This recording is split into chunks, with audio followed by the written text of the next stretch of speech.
Hi friends, welcome to my channel. ఇవాళ మామిడికాయ పులిహోర ఎలా చేయాలో, దాంట్లోకి ఏమేమి వేస్తానో అవన్నీ చూపిస్తాను. అసలు టేస్ట్ అంటే ఏమాగుంటుందండి మామిడికాయ పులిహోర. ఎలా చేయాలో చూపిస్తాను. ఇందాక 3 మామిడికాయలకి ఇంత తురుము వచ్చిందండి. మామిడికాయ తురుము చూడండి.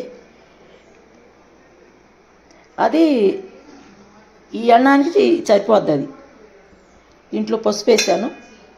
బాగా కలుపుకోండి. పసుపు వేసి ముందు కలిపి పెట్టుకోవాలి. మనం అన్నం వేడిగా ఉంది, కలిపి పెట్టుకుంటే దాని కలరు బాగా కలిసిద్ది అనమాట. పసుపు, కొంచెం ఆయిల్ కూడా కొంచెం వేసుకొని, ఆయిల్ కూడా వేస్తే కొంచెం పొడి పొడిగా ఉంటుంది. స్పూన్ ఆయిల్, 2 స్పూన్ల ఆయిల్ పడింది వేసుకొని శుభ్రం కలుపుకోవాలి. అలాగా కలుపుకుంటే టేస్ట్ మామూలుగా ఉండదు అనమాట. ఇది మామిడికాయ పులిహోర అంటే అది. తర్వాత మామిడికాయ దీనికి చాలకపోతే ఇంకో కాయ తురుముకోవచ్చు, కానీ నా పులుపు ఎక్కువ తినేవాళ్ళు కొంచెం ఎక్కువ వేసుకోవచ్చు. తర్వాత క్యారెట్, దాంట్లో క్యారెట్ కూడా వేసుకుంటే ఇంకా బాగుంటుంది, మంచి టేస్ట్ వస్తుందండి. ఇంకే తర్వాత తాలింపు వేసినాక చూపిస్తాను. ఉప్పు చూసుకొని వేసుకోవాలి. గల్లుప్పుని ఇట్లా పౌడర్ చేసుకొని వేస్తాను. ఉప్పు చూసుకొని, పులుపు కాబట్టి కొంచెం ఉప్పు ఎక్కువ పట్టిద్దండి, చూసుకొని వేసుకోండి. అది వేసుకొని బాగా కలుపుకోవాలా. కలిపినాక తర్వాత మామిడికాయ తురుము కూడా వేసుకుంటే ముందు పులుపు పట్టిద్ది అనమాట. దానికి బాగా పులుపు పట్టి బాగుంటుంది.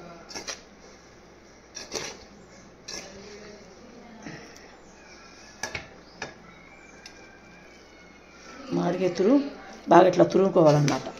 కొంచెం నీరు వచ్చింది కాబట్టి అన్నానికి బాగా పట్టి పుల్లగా బాగుంటుందండి. ఆ టేస్టే వేరు, చాలా బాగుంటుంది. ఇట్లా కలుపుకొని శనక్కాయ పప్పులు అలా వేసుకోవాలన్నమాట. శనక్కాయ పప్పులు మనకి ఎంత కావాలన్నా వేసుకోవచ్చు. తర్వాత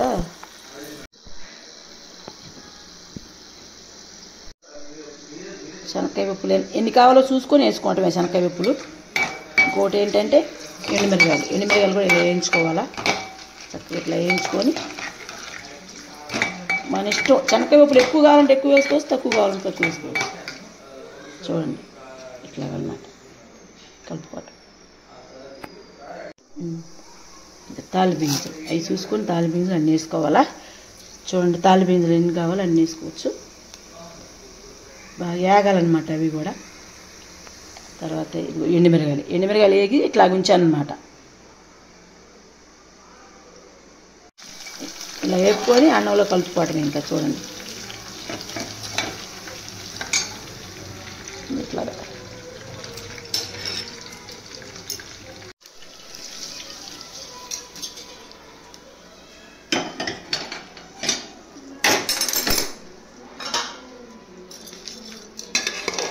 ఇట్లా బాగా కలుపుకోవాలన్నమాట. పట్టేదాకా ఉప్పు, కారం, నూనె అన్నీ పట్టేదాకా శుభ్రం కలుపుకోండి. ఇట్లా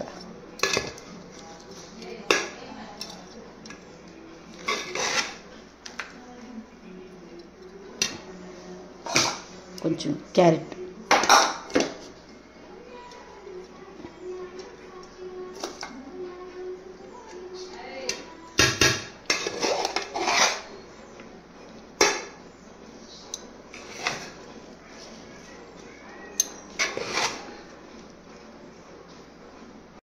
ఫైనల్గా రెడీ. మామిడికాయ పులిహోర రెడీ. చూడండి అంత కలర్ఫుల్గా ఉందో.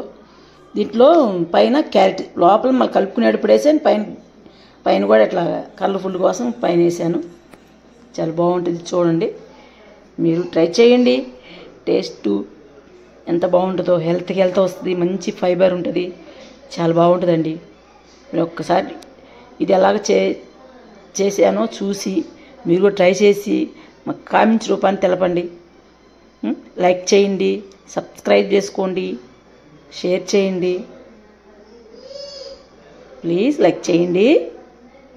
బాయ్.